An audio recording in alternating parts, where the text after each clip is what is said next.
Γεια σας και καλώς ήρθατε σε ένα ακόμα βίντεο review από το Newstech.gr. Σήμερα θα σας παρουσιάσουμε μια εφαρμογή για το iPad με τίτλο Crossreader HD. Πρόκειται για μια εφαρμογή φτιαγμένη από Έλληνες developers και είναι ένας RSS reader διαφορετικός από τους υπόλοιπους που γνωρίζουμε μέχρι στιγμής. Εκτελώντας την εφαρμογή, το πρώτο πράγμα που διαπιστώνουμε είναι ότι το user interface της είναι τελείως διαφορετικό από τους κλασικούς RSS readers που διαθέτουν το κλασικό δίστηλο με τα RSS feeds αριστερά και τα άρθρα στα δεξιά. Πριν όμως δούμε πώς εμφανίζονται τα άρθρα και να μιλήσουμε για το user interface, ας πάμε να δούμε τα settings, τις ρυθμίσεις δηλαδή της εφαρμογής, για να καταλάβουμε περισσότερο τις λειτουργίες και τις δυνατότητές της. Πατώντας πάνω στο settings λοιπόν, το πρώτο πράγμα που βλέπουμε είναι το library, το οποίο χωρίζεται σε τρεις κατηγορίες, το feeds, το collections και το smart feeds.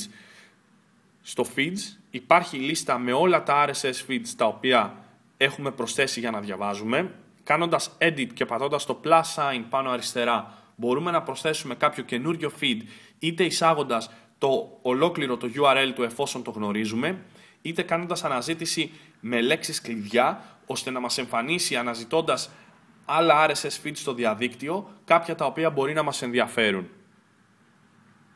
Στο Collections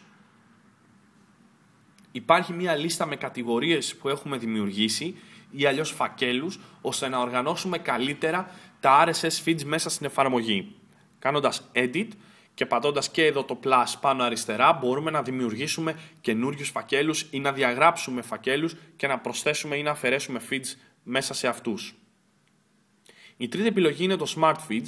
Πρόκειται για μια πάρα πολύ έξυπνη λειτουργία της εφαρμογής, η οποία αναλαμβάνει να παρακολουθεί όλα τα άρθρα των RSS feeds που έχετε προσθέσει για συγκεκριμένες λέξεις κλειδιά που μπορεί να έχετε ορίσει και να σας τα εμφανίζει ως ξεχωριστή κατηγορία. Για παράδειγμα, εγώ εδώ έχω δημιουργήσει ένα smart feed με τον τίτλο Games, του έχω δώσει να ψάχνει ένα συγκεκριμένο keyword, τη λέξη game δηλαδή, μπορείτε να βάλετε μέχρι 3 και θα δείτε μετά πώς εμφανίζει τα άρθρα τα οποία έχει εντοπίσει μέσα στην εφαρμογή που περιέχουν τη λέξη game.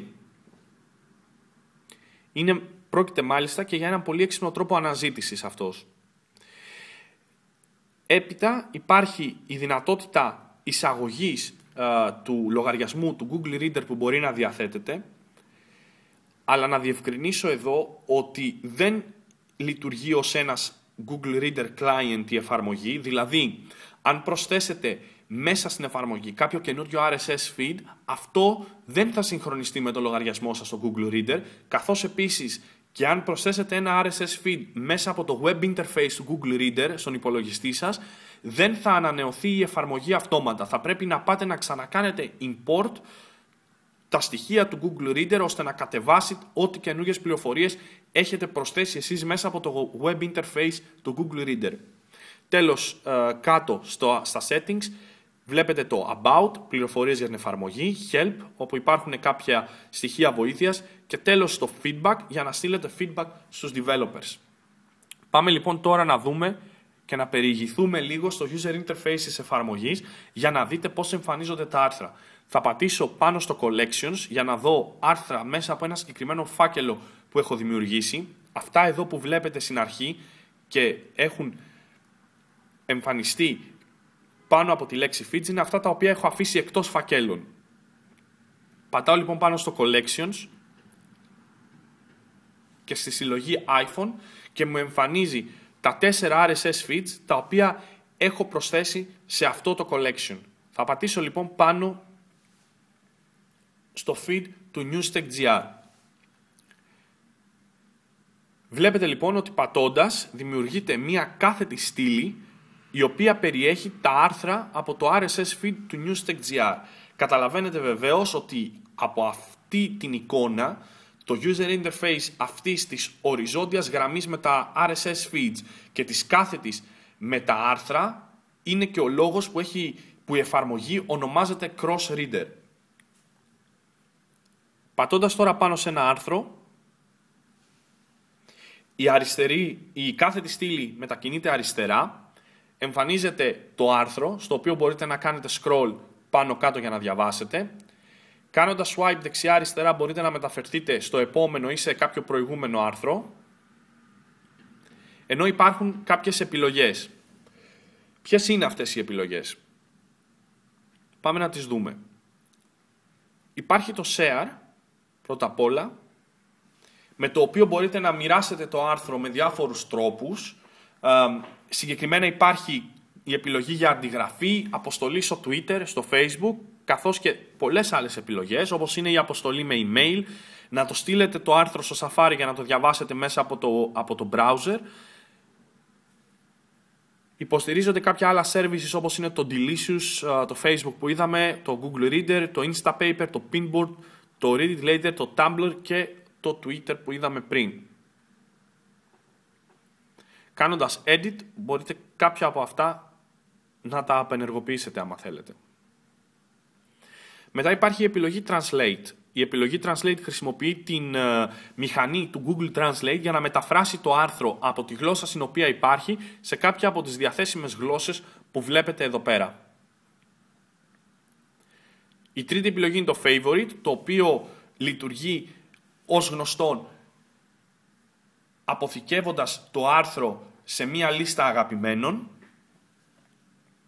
η οποία, για να τη δούμε μετά, πατάμε πάνω εδώ που υπάρχουν τα favorites. Η τέταρτη επιλογή είναι το lock. Το lock κλειδώνει το άρθρο. Και τι σημαίνει αυτό το κλείδωμα του άρθρου? Το Crossreader HD κρατάει άρθρα από κάθε RSS feed μέχρι μίας εβδομάδας. Ο λόγος για τον οποίο έχουν επιλέξει developers κάτι τέτοιο είναι για να μην γίνεται αχανής αυτή η κάθετη στήλη. Αν λοιπόν εσείς πατήσετε το lock, μπορείτε να κλειδώσετε αυτό το άρθρο, έτσι ώστε αν περάσει μία εβδομάδα να μην φύγει από τη λίστα και να συνεχίσετε να το βλέπετε και μετά από αυτό το χρονικό διάστημα. Με τον ίδιο τρόπο μπορείτε να το ξεκλειδώσετε έτσι ώστε να εξαφανιστεί σε επόμενο refresh. Πατώντας επίσης στο Visit Web, εμφανίζεται το άρθρο στην κανονική του μορφή όπως υπάρχει στην ιστοσελίδα που το φιλοξενεί. Τα links προφανώς πάνω στη σελίδα λειτουργούν κανονικά, μπορείτε να μεταφερθείτε μπροστά ή πίσω και πατώντας στο Return γυρνάτε στην προηγούμενη εικόνα. Κάτω εδώ επίσης υπάρχουν οι δυνατότητες μεγέθυνσης ή σμίκρινσης της γραμματοσυράς για να κάνετε ακόμα πιο άνετη την ανάγνωση του άρθρου. Ενώ αριστερά από τη στήλη με τα άρθρα υπάρχει η επιλογή Mark All as Read για να τα σημειώσετε ως αναγνωσμένα. Πατώντας τώρα πάνω στα Smart Feeds, πάμε να δούμε τη λειτουργία που σας έδειξα πριν. Έχω δημιουργήσει, όπως είχα πει, ένα Smart Feed με τον τίτλο Games, το οποίο σκανάρει όλα τα άρθρα τα οποία υπάρχουν στην εφαρμογή και περιέχουν τη λέξη Game. Πατώντας λοιπόν πάνω, βλέπω αυτά τα άρθρα και όπως βλέπετε αφορούν όλα παιχνίδια. Μπορώ να δημιουργήσω πολλά περισσότερα και να έχω πολλά διαφορετικά Smart Feeds για να τα παρακολουθώ με κάποιο διαφορετικό τρόπο. Επιστρέφοντας τώρα στην κεντρική εικόνα της εφαρμογής, βλέπουμε κάτω αριστερά και δεξιά δύο επιπλέον επιλογές. Κάτω αριστερά υπάρχει επιλογή Refresh All, η οποία κάνει ανανέωση του περιεχομένου των feeds που έχω περασμένα στην εφαρμογή. Όπως βλέπετε εδώ τα διαβάζει και κατεβάζει τις καινούργιες πληροφορίες και τα καινούργια άρθρα. Ενώ κάτω δεξιά υπάρχει η επιλογή Full Content. Το Full Content αυτό που κάνει είναι να κατεβάσει τις πληροφορίες, τις φωτογραφίες και τα άρθρα, ώστε να μπορεί η εφαρμογή να είναι πλήρως λειτουργική σε offline mode. Αυτό σημαίνει ότι ο χρήστης θα μπορεί να διαβάσει τα άρθρα ακόμα και όταν βρίσκεται εκτός σύνδεσης διαδικτύου.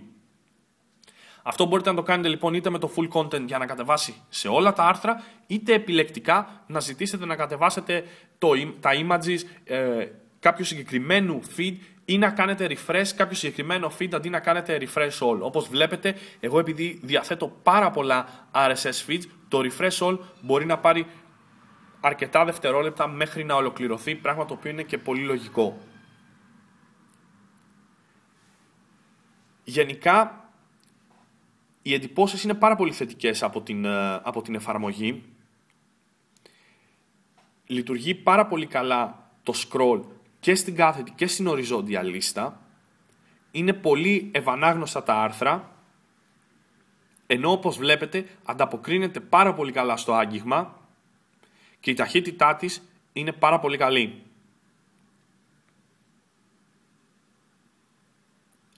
Έχουμε παρατηρήσει δύο μικρά bugs στην εφαρμογή. Το πρώτο είναι ότι αν πατήσετε το Mark All as Read, θα δείτε, βλέπετε εδώ πέρα, ότι δεν μου τα έχει σημειώσει όλα ως αναγνωσμένα. Ενώ το δεύτερο είναι ότι όταν έκανα την εισαγωγή του λογαριασμού μου από το Google Reader, κατέβασε τα άρθρα, τους φακέλους κανονικότατα, αλλά δεν μου συγχρόνισε αυτά τα οποία είχα ήδη διαβάσει. Αυτά είναι δύο μικρά bugs τα οποία πιστεύω ότι σε κάποια μελλοντική αναβάθμιση της εφαρμογής θα λυθούν. Όπως είπα λοιπόν και πριν, οι εντυπώσεις είναι πάρα πολύ καλές από την εφαρμογή και αποτελεί μια πάρα πολύ καλή πρόταση για όποιον θέλει να χρησιμοποιήσει στο iPad έναν RSS reader που να ξεφεύγει λίγο το user interface του από αυτά τα οποία γνωρίζουμε μέχρι σήμερα. Οι developers μας έχουν επίσης ενημερώσει ότι η εφαρμογή θα γίνει σύντομα διαθέσιμη και για το iPhone και μας έκαναν την τιμή να μας στείλουν κάποια από τα screenshots της εφαρμογής του iPhone, τα οποία μπορείτε να δείτε στο άρθρο που συνοδεύει το συγκεκριμένο βίντεο, όπου εκεί μπορείτε να δείτε και κάποια screenshots από την εφαρμογή στο iPad, η οποία λειτουργεί και σε portrait αλλά και σε landscape mode. Εδώ σας το παρουσιάζουμε σε landscape, θα δείτε κάποια screenshots και από το portrait mode της εφαρμογής. Να πω επίσης ότι υποστηρίζει multitasking στο τελευταίο iOS, συγκεκριμένα για το iPad στο 4.2.1, με fast tap switching, δηλαδή φεύγοντας από την εφαρμογή και επανερχόμενη σε αυτή, όπως βλέπετε, η εφαρμογή επιστρέφει ακριβώς εκεί που βρισκόταν. Ενώ πιστεύω ότι, και έχοντας δει τα συχνά updates της εφαρμογής, τα οποία μέσα σε διάστημα λίγων εβδομάδων ήδη έχουν φτάσει τα 3, πιστεύω ότι η εφαρμογή θα συνεχίσει να εξελίσσεται και πραγματικά αποτελεί μια πάρα πολύ καλή αγορά. Αυτά από μένα, τα λέμε στο επόμενο βίντεο review του Newstech.gr. Cross Reader HD για το iPad. Γεια σας.